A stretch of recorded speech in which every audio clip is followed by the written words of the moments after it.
And today I'm going to talk about how Black people became the economic mules of America. I'm going to explain to you in just a few minutes how Black people ended up in a situation where not only is our wealth lower than everyone else, but our wealth is actually declining. And I'm going to explain it quickly. It's an easy problem to solve. You guys know my PhDs in finance, and this is what I do. So I'm going to explain it to you in a way that you can explain it to a child and then give you a simple solution. And then we're going to finish with the rest of our day. So we're going to talk about Black wealth, what happened to it, where it's going, and how they brainwash you into giving all your money away. So get comfortable, buckle up your seatbelt. We're going to get started on the Black Financial Channel right now.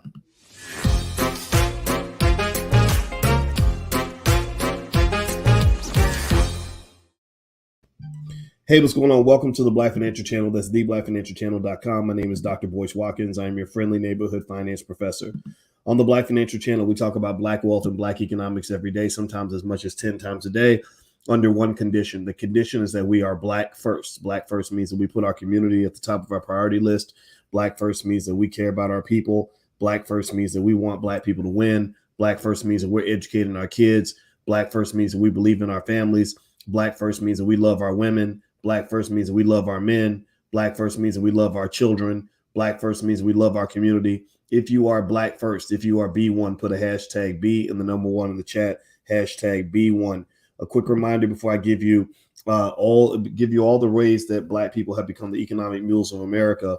I want to remind you that the B1 gathering, the B1 convention, the All Black National Convention is happening October 28th through the 30th in Charlotte, North Carolina at the downtown Sheraton Hotel. Come to the space. The energy is wonderful. You're going to love it. Now let's get it cracking. Let's jump right in. So today's conversation is how Black people became the economic mules of America. Now I was working on this. I was thinking about this because I'm working on a new book. My new book is called The 10 Commandments of Black Economic Power.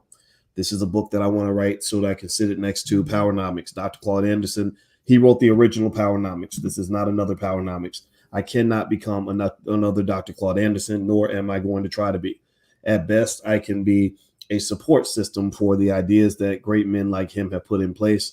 And perhaps one day I can earn some sort of greatness myself. But at the end of the day, this is not a one-man show. This is not about your ego. This is not about calling yourself King Kong, whatever, or calling yourself the king of whatever, or the greatest of this and the greatest of that. I'm not trying to do all that. You know what I'm trying to do? Trying to solve a damn problem, trying to help us understand what's really going on. I'm trying to come to you with solutions that you can implement in your own family. So when I get done with this, I'm going to break this down for you. It's going to be about 4 steps in this conversation. When I break this down for you, I would like for you to take this to your family and implement directly. Do not wait on Black leaders. Do not be looking for Al Sharpton and his little perm. Do not be looking for people like me. Don't look for anybody else to do this. You definitely don't want to look for white folks to do it, because they ain't gonna do it. If they give you the medication, you better check twice, because it might not be medication. It might be poison. Can I get an amen on that? For people who understand the history of this country. Now do me a favor, hit the thumbs up button. Thumbs up, thumbs up, thumbs up. Give me a yes in the chat if you're ready to hear this. Give me a yes in the chat if you're going to implement the ideas that I shared with you today. Give me a yes. I need a verbal yes, because I need to know that we're not wasting our time, that we're all getting this done. And I'm taking a little break because I'm actually down with King Randall at the I Am a Man March down in Albany, Georgia right now. Tomorrow, I'm going to be at the One Africa Unity Summit in Detroit. My wife is speaking up there along with a lot of the elders, Professor James Small and others. That's happening in Detroit. If you want to know about any of these events, just go to boycewatkins.com. And also, my wife and I have an event in Chicago on April 15th. If you'd like to join us in Chicago to have some important conversations there. So here is why Black people became the economic mules of America. Give me a yes or no if you've ever heard people talk about Black people having $1.6 trillion in spending power. Has anybody heard this? Give me a yes or no if you've heard this in the chat. Black people having, 1.6 trillion in spending power, and how that's just such a great thing, and we should just be so proud because we have 1.6 trillion in spending power, and that's a ton of money. That is an absolute ton of money. That's more than the GDP of about 90% of the countries on this planet. That is literally an amount of money where you could run an entire nation off of that amount of money. Did y'all know that? Did y'all know literally I could list about 80 countries, 80 large countries like Mexico and stuff like that, where you literally have more wealth in your community than these countries do, and yet you still got people out here thinking that we can't nation build. And this cartoon I found, and I don't, the name of the person who did it is on here. It's looks like Cutting Edge Cartoons. They did this really great cartoon that really exemplifies what we're looking at. Here you have a big black pig, and you're the pig. In China, they have a saying that the fattest pig always gets slaughtered. Well, you're the fattest pig. And this is the $1 trillion in black consumer buying power. It should be 1.6 trillion, but who's counting? And on this pig, there are all these other little white pigs sucking on the nipple of the big black pig. The media is sucking on the nipple of the big black pig. Corporate America is sucking on the nipple of the big black pig. Asian businesses are sucking on the nipple of the big black pig. The hair care industry is sucking on the nipple of the big black pig. The banks is sucking up on the nipple of the big black pig. Hollywood is sucking on the nipple of the big black pig. And which pig is the one not being fed? Well, over here you have black businesses. Over here, black businesses, the little black pig is the only pig that doesn't get to eat off the big black pig. Like, you literally have been so backwardly brainwashed that you've been trained to boycott your own businesses. You have been trained to not eat, to not only make sure everybody else is eating good, but you've been trained to make sure that your own businesses don't eat good. And let me tell you where this comes from. See, this is that brainwashing I'm talking about. Money. When they talk about money mindset, let me just tell you, your mindset is everything. Your mindset is everything. I am married to a woman who's an expert on the subconscious mind. My lovely wife, Dr. Alicia, is an expert on the subconscious mind, and the brainwashing that we experience as a people is absolutely fascinating. So when people talk about things like a money mindset, that's real. That's very, very real. A person with the right mindset can find a way to get the money. A person without the right mindset is going to find a way to either never get the money or they're going to lose the money. You can hand them $1 million and they're going to lose it. Anybody ever seen those studies where they talk about lottery winners, how lottery winners always find a way to get broke again? Anybody ever heard that? Well, those studies are basically an example of money mindset. Lottery winners don't keep their money because they play the lottery. Playing lottery is typically a losing strategy. So a lottery winner is nothing more than a loser who got lucky enough to be a winner for a very short period of time. They got lucky. They got a little cash windfall. But because they operate as a loser, then you eventually become whatever you manifest in your life. So if you're manifesting loser-like behavior, then you're going to always end up as a loser. You might get some winning circumstances. You might get a winning opportunity. You might get a winning cash windfall. But if you operate as a loser, then you eventually going to become a loser. So let me tell you something about mindset in terms of why one of my theories on why we boycott black businesses. Some of it comes back to how you view yourself. Now, let me just throw this picture up here, and I'll make my point with this picture. So this is Lizzo. I'm not going to talk about Lizzo promoting obesity in the black community, even though obesity kills black people. I'm not going to talk about Lizzo's minstrel show. I'm not going to talk about none of that. But what I am going to talk about is this. I saw a headline today that said that Google's employees were treated to a Lizzo concert when they came back to work. That Google's employees were treated to a Lizzo concert. Right now, I want to show y'all another picture that I promise you, I'm gonna make this point. I swear, I promise you, I'm gonna make this point. I just gotta lay it out here so you can really understand where I'm coming from. This is not me trying to make this conversation about Lizzo. It's really me trying to make a point to you about how you're brainwashed into typecasting yourself in a certain way that ends up being to the detriment of your community. This all goes back to wealth. I promise you this goes back to wealth. But y'all know me. I don't teach it like everybody else. I see things other people don't see. That's what that's the superpower that you get from having a PhD. Or being a person who thinks about this situation. I thought about this problem every day for the last 30 years, and I'm breaking it down for you. So let me show you another picture. This is another picture. Let me put it on the screen. This is a picture of Google's employees, right? Now you look at the picture of Google's employees. You don't see a lot of black faces in there. I think I see a couple in this one. That's kind of surprising. Typically, there are no pictures of black people. When Google has a meeting of all of their engineers and all of their data scientists and all of their programmers, they typically don't have a lot of black people in that room. Well, what does that have to do with the Lizzo concert? Well, let me explain. You see, the reason that Lizzo has an easier time getting into Google than you do is because when Lizzo shows up, or when some rapper, not just Lizzo, let's not just pick on Lizzo, let's say it's 2 Chainz or some thugged out rapper or some minstrel show performer shows up, they say, oh, yeah, we love you. You're so great. That's exactly what you people do. That's what black people do. Black people entertain us. The Negroes have their music. They're really good at that. So a person like a Lizzo, or when I was at the Denver Nuggets game, I noticed they have Big Frida coming to perform down there. When you fit the description, the door is wide open for you. In America, the door of opportunity is wide open when you fit the description of what other people think a black person is. If you show up as a dribbling a basketball or throwing a football, the door is wide open. When you show up twerking, the door is wide open.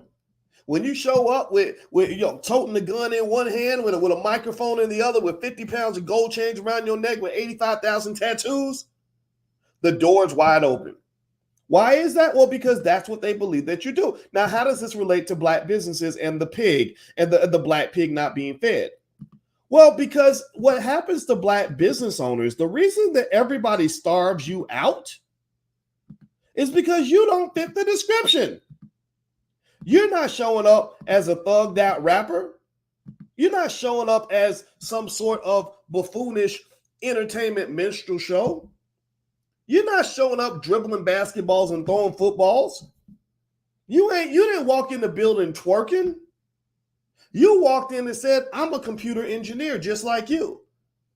Oh, well, we're not interested in that. You're showing up saying, "Hey, look, I got an accounting degree from Brown University. I can join the Google accounting team." We don't have any vacancies right now, but we are preparing for the Lizzo concert, so we'll have security see you out the door. You see, and this is what happens with black business owners. Black business owners tend to struggle because people don't believe that black people have the ability to competently run businesses. And what's crazy about it is that even your own damn people believe that. Even your own people. Has anybody ever seen a small black business owner on Instagram trying to get followers, trying to do an Instagram live? It's sad. It can be sad and pathetic. And if you're in that category, I'm not making fun of you at all. I promise you, my heart goes out to you. I feel it's really sad. They might have 10 people watching, 5 people watching. Even myself, I mean, I've got 366,000 Instagram followers, and I love every one of you, and I was very fortunate to have that. But even when I go live to talk about something intelligent, I might have 100 people in there, 120 people, whatever. Now, let me tell you, this is a true story. This is true facts. I saw a rapper who was beefing with DaBaby, and he was like, "Yeah, no, uncle, I will kill your ass, nigga. Oh, I see you. I will tell you, it's on site, nigga. It's on site, nigga. I'm coming to get your ass, nigga." Right? He was doing all that whoopity whoop coon crap. He was fitting the description. He had 4,500 people watching the Instagram live. He had 4,500 people in there. And then y'all want to blame white people for us having a lack of knowledge. No. Because at the same time, there's probably 8,000 intelligent black business owners trying to share knowledge to the people. But ain't nobody watching that because the black business owner does not fit the description. You're not walking in the image of your favorite stereotype. So you don't get that same love. That's why every business gets fed by black people except black-owned businesses, because you're just not interesting to people that are only interested in things like Lil Nas X or a gangster rapper or a basketball player or a comedian. So let's dig deeper into this. Do me a favor, hit the thumbs up button. Thumbs up, thumbs up, thumbs up, share, subscribe. Please do that. And also, I want to remind everybody, my website is boycewatkins.com. If you want to know about the events we have coming up, or you want to join my stock market investing class, or you want us to help you in some way, just go to boycewatkins.com. And again, we'll be in Chicago May 15th, me and my wife, and we're about to be dropping knowledge, but it's grown folks only. That event is grown folks only. So we love your kids, but don't bring them, because it's an adult event where we're going to cover money, but we're also going to cover a lot of heavy love issues, and it's more for mixing and mingling and meeting people and all that. So we're encouraging that. We're encouraging intelligent Black people to date other intelligent Black people, because some of y'all got raggedy relationships because you're dating raggedy people. You're trying to clean up. You're trying to do better. You're trying to level up, but the people around you ain't leveling up, so you're dating somebody who's not helping you level up. So we're trying to help people that want to help themselves by introducing them to other intelligent Black people. So that's May 15th. You can find out more on boycewatkins.com. Just click on events. All right. So with that said, here are a few ways that Black people end up becoming the economic mules of America. Let's go back to childhood. A child is born with no state of mind, blind to the ways of mankind. Remember that? So you're born with no state of mind. You don't know who you are. You don't know nothing about the world unless somebody teaches you. And so what happens is, first the public school shows up at your mama's house and says, you need to send your child to us so that we can make sure your child gets a proper education. Well, of course it's not proper, because the kids go to school and they graduate. They can't read, can't write, can't do math, can't do nothing. But in that school, they do one thing extremely well. That is to prepare your child to take orders.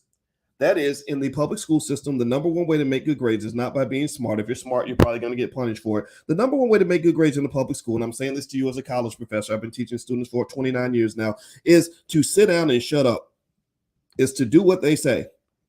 When they tell you George Washington is the greatest man in the world, even though he used to rape slaves for a living, that you're supposed to write that down on your test, and that's how you get a good grade. So in that school, by being taught to sit down and shut up and getting rewarded for sitting down and shutting up, or taking your ADHD medication, whatever drug they want to hook you on to keep you from reaching your fullest potential, you get rewarded for that. And they're teaching you two things. They're preparing you for at least two realities for the Black male in particular. They're either preparing you for prison, because a lot of schools look just like prisons. In case you don't know, I want you to go look at a picture of a school and the procedure of a school, from the metal detectors to the cafeteria and everything, and then compare it to a prison. They're kind of the same. No, and number two, they're preparing you to get a job. And there's no financial literacy training, no conversation about ownership or wealth, and none of that. It's all about getting a job. And then you got the media. The media is constantly inundating you as a young Black person with nothing more than stereotypes. One stereotype after another of what a Black person is supposed to do, what your role in society is supposed to be. So if you're Black, you grow up and you do a survey of Black boys in most classrooms, and you say, what do you want to be when you grow up? Half of them are going to say, I want to be football players. Who told them that? Where did that come from? Well, it came from what they see on TV. And the other half want to be rappers. Right? And every now and then you'll have some kid who wants to be an engineer or something like that. He's the one that's probably being made fun of. But in general, these stereotypes that where people eventually want to know if you fit the description, those stereotypes start off in childhood. That's what your kids are exposed to. That's why we have an oversupply of rappers. Right now, the Black community literally has an infinite supply of 40-year-old rappers who ain't never made a penny busting a rap. We are full of all kinds of men who became who put all their energy into becoming the greatest basketball player in the world, even though you 5'9" and the NBA was never in your future, but for some reason somebody lied to you, gassed you up, and got you investing all your free time into playing basketball. I don't hate basketball. I played basketball too, but my Lord Jesus, all of us can't be in the NBA, especially us short guys. So as a child, you're exposed to stereotypes and imagery that teaches you to either go to prison, get a job, or become a basketball or football player. And then the media reinforces that imagery to the point where if you ask a 11-year-old boy, how do you make money? He's going to say, I don't know. I go to work every day. I'll go to work every day like my daddy or like my mama. If he has a daddy, that's a whole nother conversation where they convince you that you don't need your daddies anymore. Now your whole community's all over the place because you ain't got daddies in the house. We'll talk about that later. Then after that, if you are smart, if you're hardworking and all stuff, then you go to college And this is when you're convinced that you're actually making progress for the Black community. And they'd say, oh, look at you. You got a college scholarship. That's what they did to me. They're like, oh, yeah, you got a college scholarship. You have such a bright future. You're such a credit to your race. So what does college do? Well, college is great. I mean, college is fun. I taught at the University of Kentucky, Indiana University, Syracuse University. I've taught in China. I've taught in Europe. I've taught college for a long time. I have nothing against college, but the debt levels are insane. Half of all Black college graduates can never repay their student loans. All that money is going right into these big universities who are then using that money to go gentrify Black neighborhoods. Want to make a bet? Go to your city and find any university that is profitable and successful and look at the neighborhood around that school. And I want you to see how many construction projects are happening around those schools. They are buying up the Black neighborhoods around them so that their white kids can be safe. They're using your money to buy up your community. And so and then they're leaving you with a lifetime of debt. So after they get you pregnant with debt, they then send you to go work on the corporate plantation like a sharecropper who has a debt that you'll never repay. That's when debt becomes a form of slavery. This is where I become Dave Ramsey. Dave Ramsey is a guy who hates debt under almost all circumstances. I'm not like Dave. I think debt can be a wonderful propellant to help you succeed. Elon Musk could never have become the richest man on earth if he had never received financing. So debt in some cases can be the vehicle that takes you to the top. But where Elon Musk and I agree, where Dave Ramsey and I agree, is that too much debt can become a toxin. It can become a weight. It can become a sandbag, and it can become something that enslaves you because now you are stuck on that job and you cannot quit because you cannot figure out how you're going to repay all that damn debt. And then on top of that, once you're on the corporate plantation and you're debt pregnant, so they got you locked down. They got you pregnant with debt. They got you locked down. Well, you'd also, not only are you in a precarious scenario where you got a massive amount of debt that you're trying to find a way to repay with a very tiny salary, but on top of that, you've never learned any skill in terms of any other way to make money. You have never learned anything about land ownership. That was never part of your culture. All the time they taught you how to twerk and how to throw a basketball and dribble football. They never taught you about the importance of owning land. All the time you spent growing up watching Stereotypes and learning how to fit the description, they never taught you about how to own stock or how to go start the business. So you're stuck with a lack of resources and a lack of skill and a lack of support from a society that will only connect with you if you fit the description. That is why Lizzo will have an easier time getting into Google than you will because she's showing up twerking. You're showing up programming a computer. They're not interested in a Black person who programs a computer. So the same thing translates to Black business owners. Black business owners don't get support because people don't believe inherently that this is a core strength of the Black community. If you want Chinese food and a Chinaman offers you Chinese food, then you expect that to be good Chinese food. If he's teaching you how to do karate, then a lot of people say, yeah, I expect you to know karate. But then when you go and you ask if the Chinese guy says, I'm also a basketball player, you get confused. You're like, wait a minute. Oh, wow, he plays basketball good for a Chinese guy, right? Because we have these stereotypes. The problem with you and stereotypes is that I can point to the Asian community and say, well, what is a stereotype about Asians? And you'll say, oh, they're really good at math. That's not a bad stereotype. That's not bad to be known for being great at math and for building businesses and for running great restaurants or whatever, right? If I said, what's a stereotype about the Jewish community? You would say, oh, they're good with money. Well, I mean, is it fair? No, it's not, but it's not a bad stereotype. But I need y'all to realize there ain't no good stereotypes about Black people. You can't name one single stereotype about Black people that's actually positive. What's your stereotype? Y'all run fast, you jump high, you got big penises. You don't take care of your kids. The Black women are loud and ratchet. They want to be like Lizzo. What? Give me a stereotype. Can't read.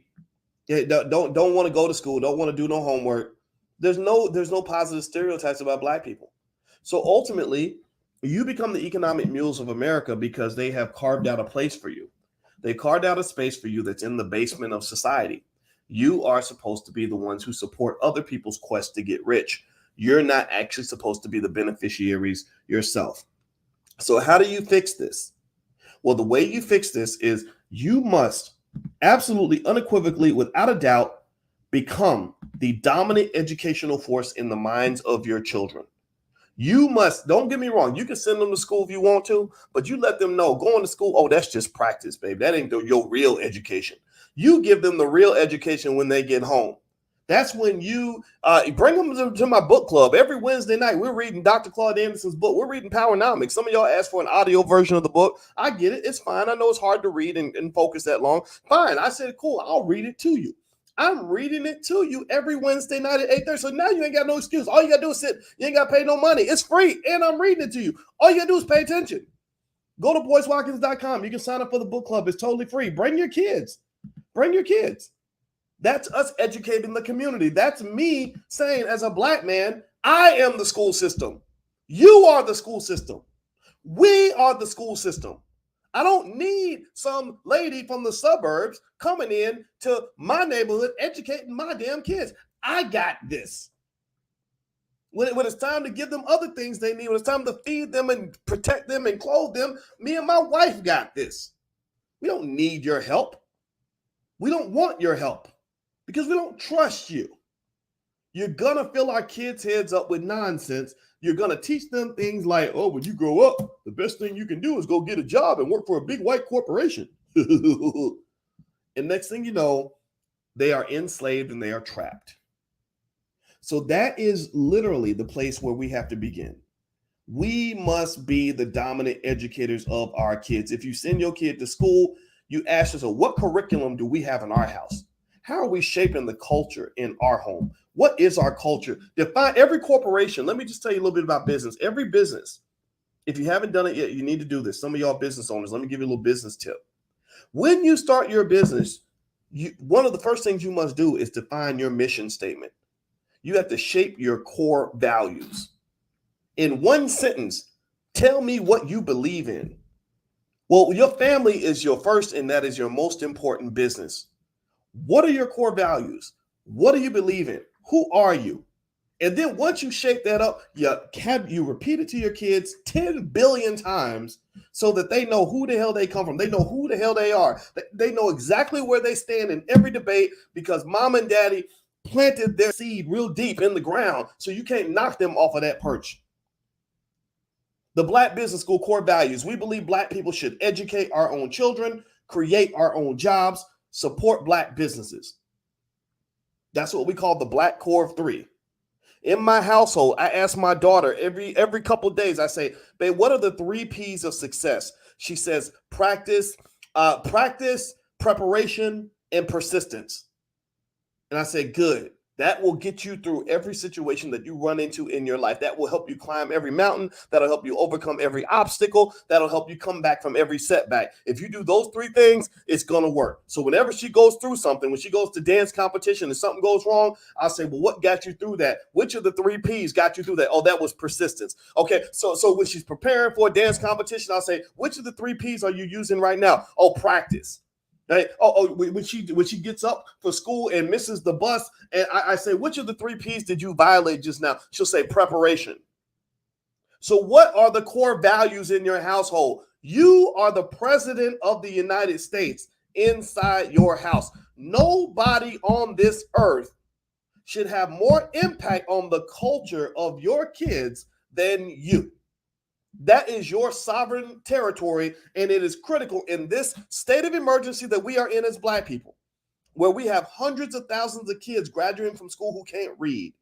We have millions of our young people that don't have a future, that don't even know what to do next.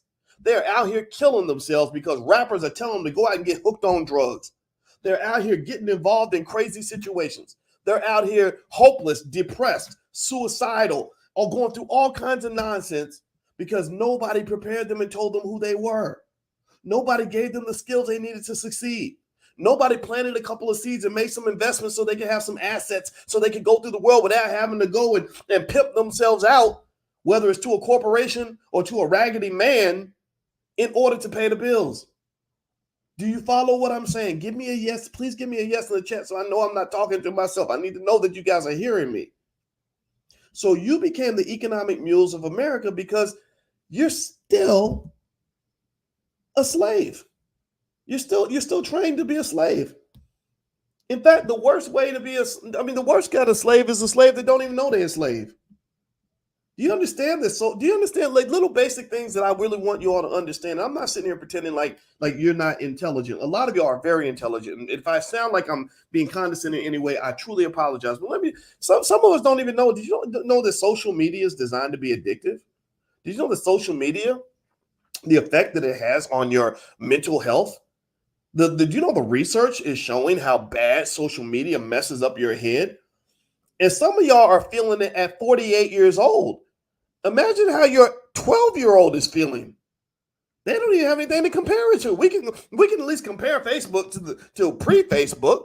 We know what it was like when you didn't have Instagram. We knew the day before YouTube existed. They don't know that. They are going through it. So you got to step in, man. You got to step in. You have to be the enforcer. You have to start by shaping the culture. Collectively, we also need our own media. We need to put our images out there to confront the images that are being pushed by others.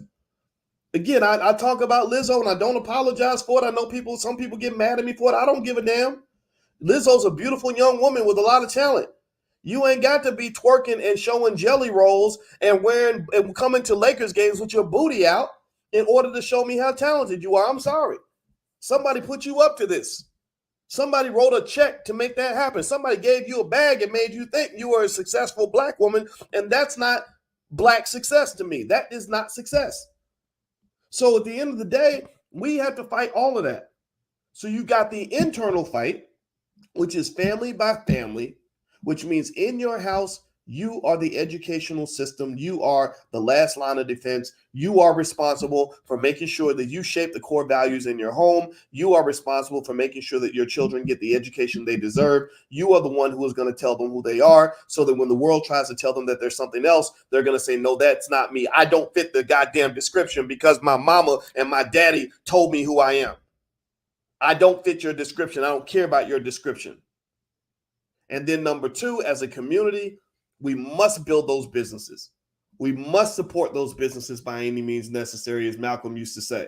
We must find a way to support Black-owned media so we can have our own images that get put out that will confront the images that are out there that are false images of who you are.